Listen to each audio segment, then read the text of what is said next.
नमस्कार दोस्तों, good morning. आपका रोजगार किरदार में बहुत बहुत स्वागत है। उम्मीद करता हूँ कि आप मस्त होंगे और स्वस्थ होंगे, शानदार और जबरदस्त होंगे। आपकी तैयारी लगातार बहुत अच्छी चल रही होगी और पिछले पढ़ाया गया आप बहुत अच्छे से रिवीजन कर रहे होंगे। ठीक है, मैं रिवीजन में फोकस दे रहा हूँ। ठीक है, रिवीजन बोल रहा हूँ कि लगातार रिवीजन में फोकस देना है। ठीक है, रिवीजन मेन है, बिना रिवीजन के हम कुछ नहीं कर सकते, कोई भी पेपर नहीं निकाल सकते। ठीक है, बिना बिना रिवीजन के हम कोई भी पेपर निकाल नहीं सकते। रिवीजन इंपॉर्टेंट है, पढ़ने से ज्यादा है रिवीजन। रिवीजन ठीक है, कल का पढ़ा हुआ क्लास में आने से पहले 10 मिनट देखें, नोट्स अपने नोट्स एक बार पलटाएं। ठीक है, 10 मिनट पहले तो हम पढ़ रहे थे डीपीएसपी के बारे में। ठीक है, डीपीएसपी में हमने पढ़ लिया था 36 से 40 के बीच। जो 36 से 40 के बीच हमने डीपीएसपी पढ़ लिया था। ठीक है, राज्य के नीति निर्देशक तत्व पढ़ लिए थे। ठीक है, तो 40 के बीच आज हम 40 से पढ़ेंगे, जो 51 तक बचे हैं। ठीक है, 51 तक बचे हैं उनके बीच पढ़ेंगे। तो देखिए, तो डीपीएसपी क्या होता है? डीपीएसपी डायरेक्टली जो प्रिंसिपल स्टेट पॉलिसी होती है। ठीक है, डायरेक्टली ठीक है, प्रिंसिपल स्टेट पॉलिसी राज्य के नीति निर्देशक तत्व आते हैं किससे किसके बीच आते हैं? ये आते हैं 36 से 51 के बीच, आपको बता दिया गया है। जो पढ़ेंगे हम आर्टिकल 14 40, जो अनुच्छेद 40 के अंदर आता है, अनुच्छेद 40 के अंदर आता है। इसमें यह होता है कि राज्य ग्राम पंचायत का जो होता है, राज्य ग्राम पंचायतों का स्वशासन। ठीक है, राज्य ग्राम पंचायतों का स्वशासन। स्वशासन का मतलब क्या होता है? जो स्व मतलब अपना शासन। राज्य जो ग्राम पंचायत होती है ना, ग्राम पंचायत अपना स्वशासन चलाती है, खुद का स्वशासन चलाती है। तो इसमें क्या होता है? राज्य में ग्राम पंचायत खुद का स्वशासन चलाती है। तो ग्राम पंचायत इसमें होता है कि ग्राम पंचायतों का गठन, ग्राम पंचायतों का गठन। जो ग्राम पंचायत होता है ग्राम में, ठीक है, ग्राम का प्रमुख कौन होता है? ग्राम का प्रमुख होता है प्रधान होता है। ठीक है, ग्राम का प्रमुख कौन होता है? प्रधान होता है। तो ऐसे बहुत से स्टेट है जिसमें ग्राम पंचायतें नहीं है। ठीक है, ग्राम पंचायतें नहीं है। वह कौन कौन से स्टेट है जिसमें ग्राम पंचायतें नहीं है? ठीक है, इसमें ग्राम पंचायतें नहीं है। जो नागालैंड हो गया, मेघालय और मिजोरम। नागालैंड, मेघालय और मिजोरम, 3 स्टेट ऐसे हैं जिसमें ग्राम पंचायतें नहीं है। और एक यूटी ठीक है, जो नई दिल्ली, ठीक है, दिल्ली, ठीक है, दिल्ली में ग्राम पंचायतें नहीं है। ठीक है, इसमें क्या है? ग्राम पंचायतें नहीं है। तो अब पढ़ेंगे 41 अनुच्छेद 41। अनुच्छेद 41 में क्या बताया गया? 41 आर्टिकल 41 में क्या बताया गया कि बेरोजगारी, बुढ़ापा और बीमारी और विकलांगता के मामलों में कार्य करने में सार्वजनिक सुरक्षा का अधिकार, सार्वजनिक अधिकार सुरक्षा करना है। ठीक है, सार्वजनिक सुरक्षा करेगी। कौन करेगी? राज्य सरकार करेगी। बेरोजगारी और बुढ़ापा और बीमारी, विकलांगता के मामले में कार्य करने में सार्वजनिक अधिकार और सुरक्षा प्रदान करेगी। ठीक है, सुरक्षा प्रदान कौन करेगी? राज्य सरकार सुरक्षा प्रदान करेगी। तो इसमें क्या होता है? बेरोजगारी में यह होता है कि उसमें कुछ कार्य दिलाएगी। ठीक है, साल में कोई कार्य दिलाएगी। कौन? राज्य सरकार। ठीक है, कुछ कार्य दिलाएगी। बुढ़ापा में क्या होता है? वृद्धा पेंशन मिलती है। ठीक है, जैसे 60 वर्षों से अधिक व्यक्तियों को वृद्धा पेंशन मिलती है। ठीक है, बीमारी में यह होता है, जो किसी को बीमारी हो जाती है, ठीक है, बीमारी में चिकित्सा सुविधाएं निःशुल्क प्राप्त होती है उसको। ठीक है, चिकित्सा सुविधाएं निःशुल्क। जैसे क्या होते हैं देखें, इसमें ये होता है कि 5 लाख तक का मुफ्त इलाज। ठीक है, 5 लाख तक का मुफ्त इलाज किसमें होता है? स्वास्थ्य कार्ड में। ठीक है, जैसे स्वास्थ्य कार्ड में 5 लाख तक का मुफ्त इलाज होता है। ठीक है, वो बेड पे होना चाहिए। ठीक है, उस हॉस्पिटल में क्या होना चाहिए? प्रेजेंट होना चाहिए। तो देखें, और विकलांगता में भी ये होता है, विकलांगता पेंशन मिलती है। ठीक है, विकलांगता पेंशन मिलती है। इसमें विकलांगता पेंशन के मामलों में कार्य करते हैं। तो हमने ये पढ़ दिया बेरोजगारी, बुढ़ापा और बीमारी और विकलांगता, ठीक है, ये पढ़ दिया। अब आर्टिकल 42 अनुच्छेद 42 में क्या बताया गया है कि राज्य का जो हो गया राज्य कान की न्याय संगत और मानवीय परिस्थितियों को सुनिश्चित करने एवं मातृत्व राहत के लिए प्रावधान करेगी, ठीक है। जो राज्य सरकार है, राज्य सरकार क्या करेगी, न्याय संगत मतलब न्याय में किसी की तरफ नहीं लेगी, ठीक है, सबको समान न्याय मिलेगा, ठीक है, सबको समान न्याय मिलेगा। न्याय संगत सबको समान न्याय मिलेगा, न्याय संगत किसी के लिए न्याय अधिक और कम नहीं होगा, ठीक है। मानवीय परिस्थितियों को सुनिश्चित करने के लिए मातृत्व राहत के लिए प्रावधान करेगी। जो मातृत्व राहत क्या होता है, देखें इसको हम समझेंगे। जैसे कि किसी महिला का बच्चा होने वाला होता है, ठीक है, उसके लिए राहत दी जाती है। कौन सी राहत दी जाती है, जैसे कोई महिला सरकारी अधिकारी है, ठीक है, कोई महिला सरकारी अधिकारी, उसको 6 महीने की छुट्टी पहले ही दी जाएगी, ठीक है, बच्चे होने से पहले 6 महीने की छुट्टी दी जाएगी उस टाइम में, ठीक है। तो इसमें मानवीय परिस्थितियों में, जैसे मानवीय परिस्थितियां क्या क्या हो सकती है, इसमें साफ जगह होनी चाहिए, जैसे एक गांव है, ठीक है, एक गांव है, उसके बीच में जैसे कूड़ा का डांबर नहीं होना चाहिए, ठीक है, कूड़ा का डांबर नहीं होना चाहिए। जैसे बड़ा गांव है, उस गांव में क्या बीच में क्या होगा, कूड़ादान नहीं होगा, ठीक है, बड़ा कूड़ादान या कूड़ा का डांबर नहीं होगा वहां पे, वह एक किनारे साइड कर सकती है सरकार, ठीक है। जैसे शुद्ध हवा और शुद्ध पानी यह राज्य सरकार प्रदान करेगी, ठीक है, राज्य सरकार प्रदान करेगी। तो मातृत्व राहत, मैंने मातृत्व राहत में बता दिया कि 6 महीने के लिए इनको छुट्टी दी जाएगी, ठीक है, मातृत्व राहत में। जैसे किसका बच्चा होने वाला है, उसको 6 महीने के लिए छुट्टी दी जाएगी। और पितृत्व राहत जैसे होता है, उसका महिला का बच्चा होने वाला होता है, वह अकेले तो काम नहीं संभाल सकती, ठीक है, अकेले वह अपना काम नहीं संभाल सकती, उसके लिए उसका पति उस टाइम बहुत जरूरी होता है, ठीक है, उस टाइम उसका सहायता करने के लिए उसका पति बहुत जरूरी होता है। तो उस टाइम उसको जब कोई सरकारी अधिकारी है या सरकारी व्यक्ति है, ठीक है, तो उसको 15 दिन की छुट्टी दी जाएगी। कौन, भारत सरकार की मान्यता के अनुसार उसको 15 दिन की छुट्टी दी जाएगी, ठीक है। लेकिन निजी कंपनियों में ऐसा नहीं होता है, ठीक है, निजी कंपनियों में ऐसा नहीं होगा, वह उसके काम के उससे हो सकता है, ठीक है। तो ये आ गया आर्टिकल 43 ये बोलता है कि राज्य सभी कामगारों के लिए निर्वाह योग्य और मजदूरी और उचित जीवन स्तर को सुनिश्चित करना। जो राज्य है सभी कामगारों के लिए निर्वाह योग्य और मजदूरी और उचित जीवन स्तर को सुनिश्चित करता है, ठीक है, जीवन स्तर को सुनिश्चित करता है। राज्य सभी कामगारों, सभी श्रमिकों के लिए जीवन जीने के लिए एक सुनिश्चित मार्ग दिखाता है, ठीक है, एक सुनिश्चित मार्ग दिखाता है। जैसे ग्रामीण क्षेत्र में क्या होता है, ग्रामीण क्षेत्रों में कुटीर उद्योग का बढ़ावा दिया जाता है, जैसे कुटीर उद्योग का बढ़ावा दिया जाता है। जैसे कालीन बनाना, ठीक है, कालीन बनाना कुटीर उद्योग के अंदर का आता है। मिट्टी के बर्तन बनाना, यह ग्रामीण क्षेत्र में आता है, ठीक है, ग्रामीण क्षेत्र में मिट्टी के बर्तन बनाना।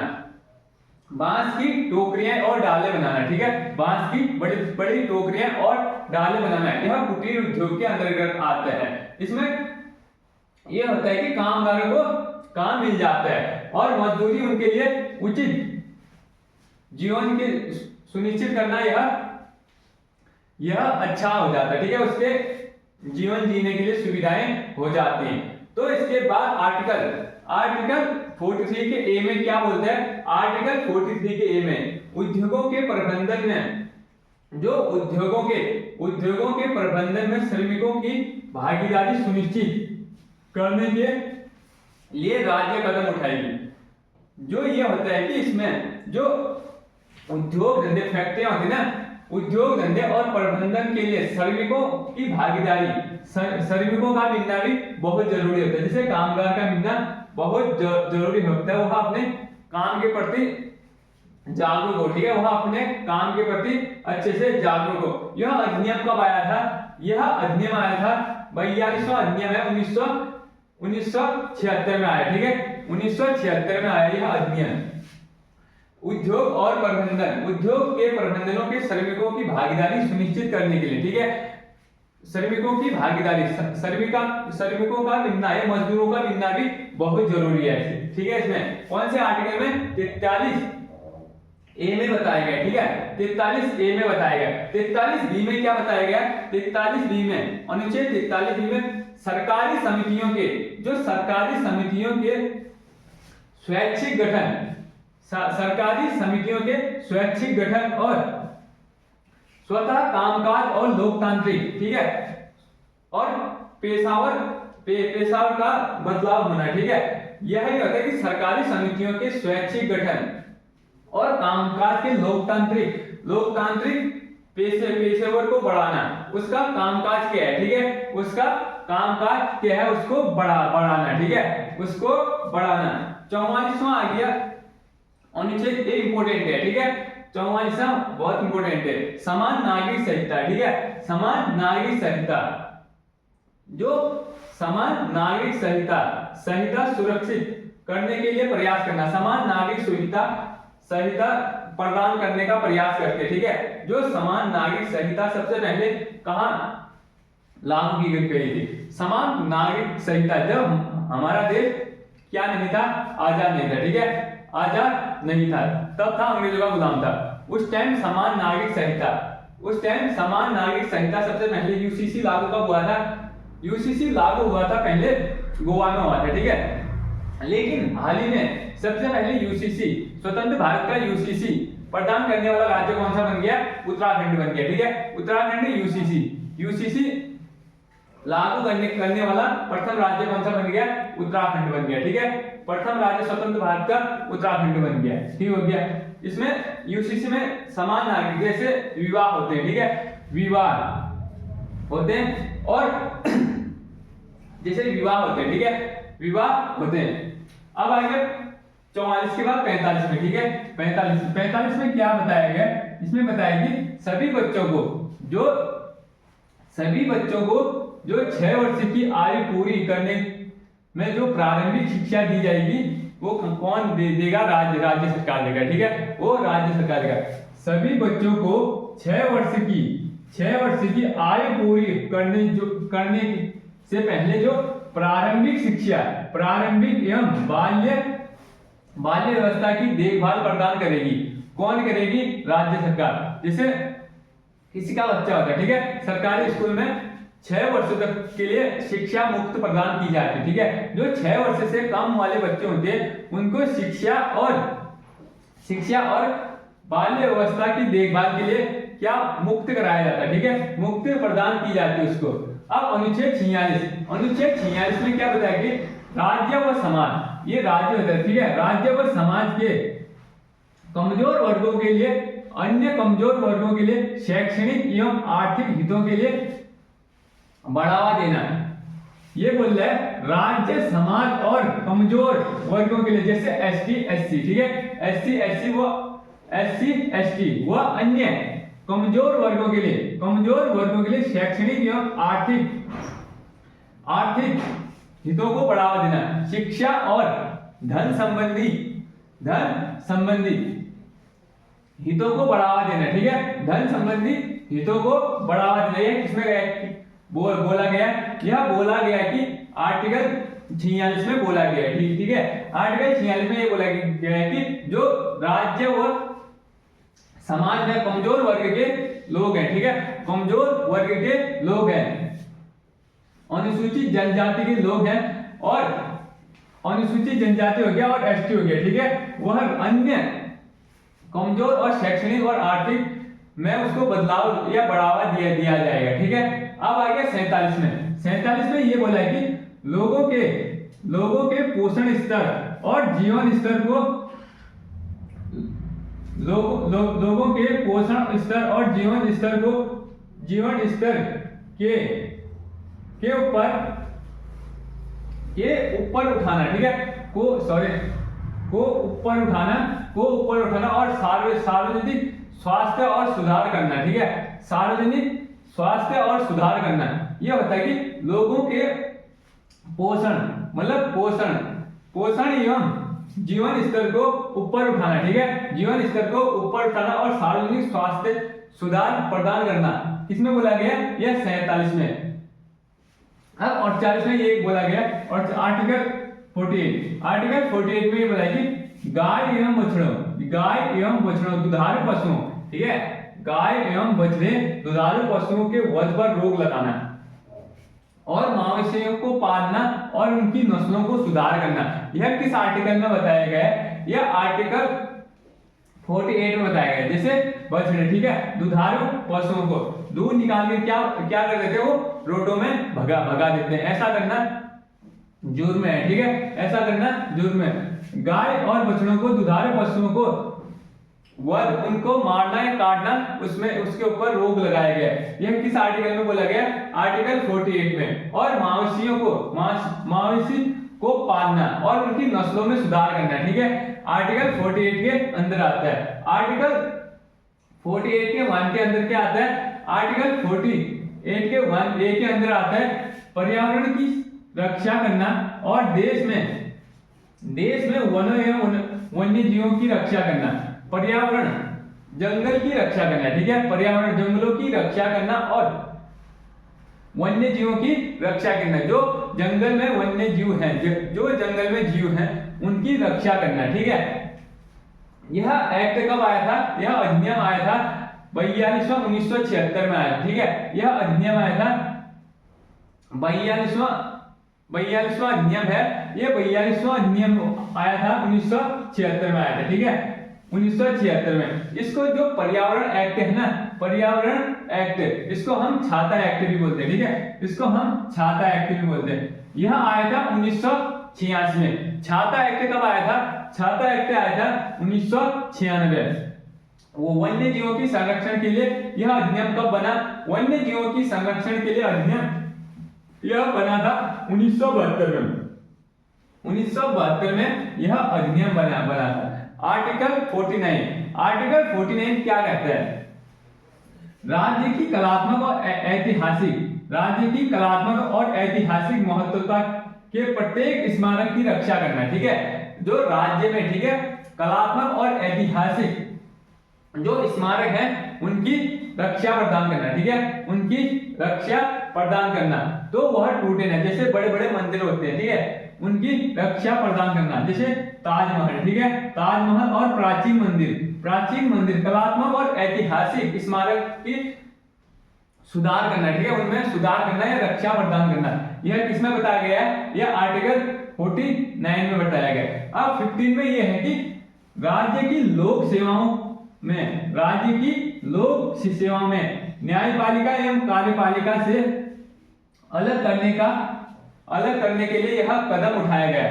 अलग करने के लिए यह कदम उठाया गया। इसमें यह होता है कि न्यायपालिका और कार्यपालिका साथ में कार्य नहीं कर सकती, ठीक है, यह न्यायपालिका और कार्यपालिका साथ में कार्य नहीं कर सकती, इनको अलग करने का प्रावधान है, ठीक है, इनको अलग ही रखेगी, ठीक है, यह दो साथ में नहीं मिल सकती, आर्टिकल 51 आर्टिकल 51 इसमें अंतरराष्ट्रीय शांति सुरक्षा स्थापित करने का प्रयास।